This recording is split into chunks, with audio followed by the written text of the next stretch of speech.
Hi guys, welcome to the channel Practical Reefer. My name's Mark. Now this video is sort of my second video on acclimating saltwater mollies to a reef tank. Obviously with my first experience I acclimated a male Sailfin molly and a female what I consider like a normal black molly, and she died overnight when I first added them. Now they're both drip acclimated for about 3 hours. The male, absolutely no problem, he couldn't care less, he just got on about his day and enjoyed being in the tank. The female however obviously died, so I was looking initially, I just thought I need a better process than this because 50% is not a good enough survival rate for me. That's how I feel about it. So having seen Dr. Tim's MACNA 2017 I think it was presentation, he talks about how nitrifying bacteria do just as well, or actually they do even better at 18 to 20 parts per thousand salinity. Now it's just basically, it takes less effort for them to maintain their cell walls and reproduce at that lower salinity. Obviously that's not the salinity we want to be running our tanks at, but if you're just cycling and putting in ammonia into your tank to start your cycle, a lower salinity and a higher temperature will get you there quicker.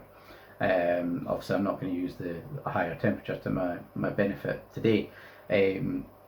So going with that, I'd set up this little, it's a 20-25 pound tank that I'd got off of Amazon, just as a sort of little spare. It's probably going to be a little frag tank. I'll keep some spare frags in here later on, so it's not going to be anything particular. Then I've just chucked a par 38 bulb above it, which is suspended from a bit of plywood, which is just jammed behind the unit. So it's not a fancy tank. It's just literally there for quarantine, and maybe chuck some frags in later. And I kind of let the algae grow out, which was a bit of habitat for copepods and something for them to feed on as well. So you know, I just let it grow out a bit natural. So it's a little bit dirty looking, but it's bare bottom. It's easy to clean, and you know, it's quite a very simple tank. So I let that run for a month, and then what I did is I dropped the salinity on this right down to 22 parts per thousand. So just past halfway towards sort of full salinity. So a much lower salinity than what a full reef tank would be. And then I let it run for another couple of weeks just to see how the bacteria did. I kept dosing ammonia, did ammonia tests, and again it was the same result, obviously as you would expect from what Dr. Tim says. Added the ammonia and it was consuming that, or processing it very quickly and doing what I needed to do. What also happened, because there was no predators, and not because of the low salinity, but despite the low salinity, the copepod population also exploded as well. So they were doing absolutely fantastic in 22 parts per thousand salinity. So no issue with the copepods or the type of copepods I have. There's Tigriopus that was added, but I'm sure I've got all sorts of other copepods in there as well. So they all did fine in 22 parts per thousand. So I ran that for a few weeks. Tank was fully cycled, everything was ready to go. Just checking my notes here, see if I've forgotten anything. What I'll do, we'll go. So what I then did is I got the 2 females, which I bought from a local Pets at Home, popped them into a bucket and drip acclimated them for 3 hours. So I drip acclimated them using the water from this tank, so I acclimated them from fresh water to 21 parts per thousand. Now obviously there was still a bit of the tank water that came with them in there, so it was 21. And I added a little bit of fresh water here and I actually dropped it down to 21 parts per thousand when I sort of got them in. So that was the 1st of August on the 1st of the month. So I did that, popped them in. What actually happened when I was doing that, the stress of acclimating them, actually one of them dropped her belter. She was actually quite close to being ready. I bought 2 females that looked slightly pregnant, and one of them actually dropped a number of babies that are fry.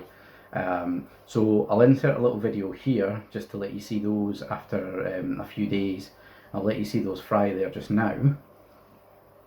So guys, this is the afternoon after I initially acclimated the 2 female mollies into the kind of, excuse this glass, I need to wipe it with a microfiber cloth, into sort of heavy brackish, or quite, you know, not quite full salt. So it's about 20 parts per thousand. Now one of them dropped and had a load of babies, or maybe both of them.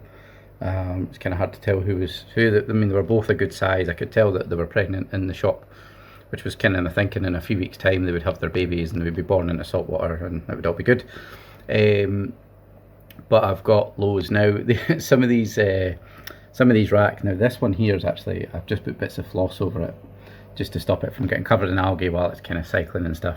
This one here at the bottom is not so bad. It was actually taken out at one point. So I had another little rack sitting on this edge here, which grew sort of like a little astroturf. So they can be easy cleaned off later on.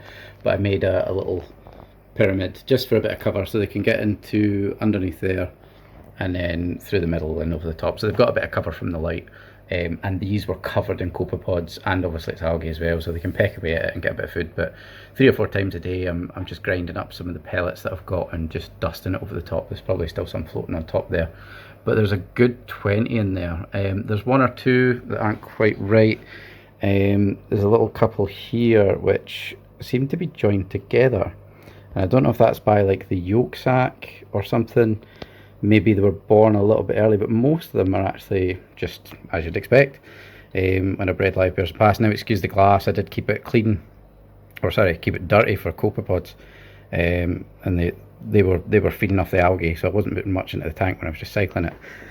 But I wasn't quite expecting to have all these babies, so I've now got about 20 odd saltwater mollies. There's a good 20 in this. See, there's the 2 that are joined together. Excuse the focus because I've got all these different things going on. They were swimming about, but yeah, there's loads of them and they're all fine. So I'll probably try and sell some of these locally or give them to my local LFS, which is Nessie's or something like that. I know a couple of guys I know would be keen for some of their quarantine or frag tanks or something like that, and but I might keep a couple, because to be fair, if I took a couple of females here and put them with the male in the other tank, then they'd be totally unrelated. And I could always get a new male to go with these 2 or something like that, and put them into different tanks, and see how I go. But I'd probably keep some of the mollies in this tank just to keep pecking away at things. But I'll probably keep some younger ones. But that's them there, there's loads of them, so it's great. And that's one of the females, so this is, well, we're getting up to 24 hours later, and this is the other female. Excuse, I was just dashing about. I need to wipe this with microfiber cloth, it's got loads of streaks on it. But yeah, they're doing pretty good, they're pretty happy. It's not the nicest looking tank, but you know, you've got the live rock heater, everything's there. Babies are doing fine, and over the next few weeks we'll get this salinity ramped up. So guys, as you see there, I ended up with 2 adult females and about 20 baby fry. Now a few of them were sort of conjoined and things like that. They were maybe a little bit premature, or I'm not quite sure, but so we had those extra there. Now what I did, I popped the fry into a little acclimation box, which is this one here. And then I had the 2 females in the tank. You can see the one that's still in the tank there, just swimming about. The other female, you'll have seen in my last video, she's actually just, spin this round. She's just there. So she's in my main tank now, doing what she wants to do, and pecking away at algae, which is very nice. I'll actually just leave her there, she seems great. Oh, maybe need to feed them. That's why she's probably there. They're due feeding right about this time, so perfect. So we've got this female there. I think she's still heavily pregnant, so I've left her in this little tank with some really good live rock with lots of holes in it, so if she has the fry in there, they should be fine, or the majority will be. So what I did, I'm at 21 parts per thousand at this point, and then basically my intention was to do it over 2 weeks. So every day for the first week, I took out 2 litres of water out of this. It's about 25 litre tank, obviously I've got the live rock and stuff. Took 2 litres of the water out of here and replaced it with 2 litres of full salt water at 35 parts per thousand. Now what I found is every time I took 2 litres out and replaced it, I was giving me 1 part per thousand increase in salinity. So over 7 days I went from 21, 22, 23, 24, 25, 26, 27, 28 parts per thousand. So that was 1 week. And then the next week, as you get closer to that full salinity, you need to change that little bit more water to get the same difference. So the next week I was taking out 2.5 litres approximately out of this tank. So the second week I actually only did it for 1, 2, 3, 4. I did it for 4 days. I took 2.5 litres of water out and replaced it with another 2.5 litres of full salt water. And that was bringing me up 1 part per thousand. So I got there to 32 parts per thousand just with changing water. Sometimes I was taking it from the main tank, sometimes I was just taking it from freshly collected natural seawater, and that got me there. The last day when I was at 32, I actually just, or the last 2 days, I actually just took a litre of water out of the tank, I've got a little bit of reef crystals sitting to one side in case of emergency. I don't use it normally. That's the first time I have used it. And then just added a little scoop of reef crystals to it, mixed it in, and then topped up the tank. And in those 2 days it got me up 1.5 parts per thousand. So from 32 to 35 I just added a little bit of salt just to get it there, and it was getting constant water changes anyway those last few days. I didn't really need those. So over the course of 2 weeks, or about 12 days, got me from 21 parts per thousand up to 35, and I got to full salinity. Now I did lose a few of the fry. Some of them were very, very small when they were born, and I think a couple of them escaped and got eaten and things like that. So I've got 11 of those, which I've actually shipped off to a friend because I'm away on holiday for a few days. And I just thought it'd be better to have someone look after them. And also, I mean, I was feeding them 3 or 4 times a day, and I couldn't ask someone to come around and do that. It would just be a nightmare. So I've given them to someone who's got a tank that's nicely filled with lots of green hair algae, and he'll be there to feed them as well a couple of times a day if need be. So happy with that their way. I'll get some of them back, and I know some other people that are after them, but he was wanting them as well, so it worked out really well. Quite happy with that. So yeah, on that I got the 100% success rate. The 2 females, that's been a month now, so I spent 2 weeks getting them up to full salinity. This female's been in here for 2 weeks. She's disappeared, she's up the back. So she's been in there for 2 weeks at full salinity, and this female has been in that tank there for 2 weeks at full salinity as well. And I've got the other male, which was just drip acclimated, so that was fine. So I got them all up to full salinity, no problem. And 11 of the babies made it no problem, and I mean, they're little monsters. I'll pop in another video just now showing them a couple of days ago before I took them to the friends, and they're healthy as, and they're sort of fully formed, but they're just really small. One of them did spend a weekend with one of the other females, and it didn't eat it, so they've just got to that size, but they're not quite edible. So I'll let you see the babies now that are a little bit bigger. So guys, I'm just filming this a few days earlier. These little baby mollies are actually going to be going to a friend, Jonathan. You'll see him on the live stream last week if you watched that actually. That's Bravo 020. Now I'm going away for 4 or 5 days, and I don't really fancy seeing if a holiday block will work with baby fish like these. They're very well developed actually. They're just a couple of days shy of 4 weeks. Now these are the ones that dropped when I was acclimating my molly in my main tank, who is there. So that's Mum, I believe, because the other molly that I got at the same time is also heavily pregnant. Now excuse this tank, it does look a bit dirty. What I've got is some just bits of filter floss on top of there, which I use to seed beneficial bacteria, but it's also stopped the frag tiles on the top rack from getting covered in algae. Now it was very much a copepod tank for a month or so while it was just cycling, so I left the algae to grow, so there's a bit of habitat for pods. But I've been keeping these guys separate. One of them actually spent a week in there with the adult, and it was totally fine. She never bothered with it. But there they are there. I might take the lid off and see. Get a little view there. So I've bent a few of the tiles. That, to be fair, they had a little pyramid of tiles in before, just so they had a little bit of hiding space from the bright lights above. But doing really well. These are about 4 weeks old. So these are all going to go to Jonathan to live with for a while. I'll probably get a couple of them back, and I know a couple of people that are wanting them, and I'll let Jonathan take his pick of whatever ones he wants as well, because I'd rather they were looked after properly than holding on to them and worrying about them while I'm away on holiday. But I'm sure they'll be fine. They're all fully developed, they're all looking great. I did lose quite a few. I think they were born a little bit early. I maybe lost about half of the ones that were born. There was a few that were born that were kind of like conjoined as well, which was a bit odd. But yeah, they're looking great, they're doing really well. There's absolutely no food in there. I fed them about an hour ago and put in like quite a lot of pellets, and they're savage. They go wild for the food, and they peck away at it. They're really, really good eaters.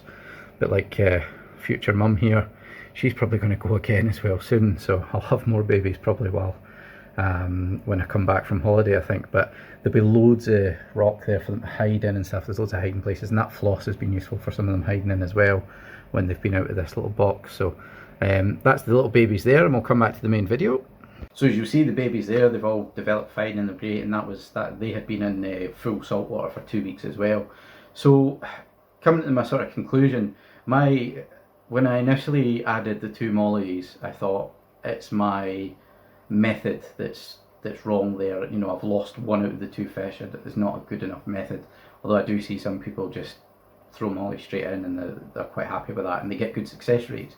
But for me, if I'm going to acclimate a clownfish from salt to salt, I'm going to acclimate a molly from fresh to saltwater as well.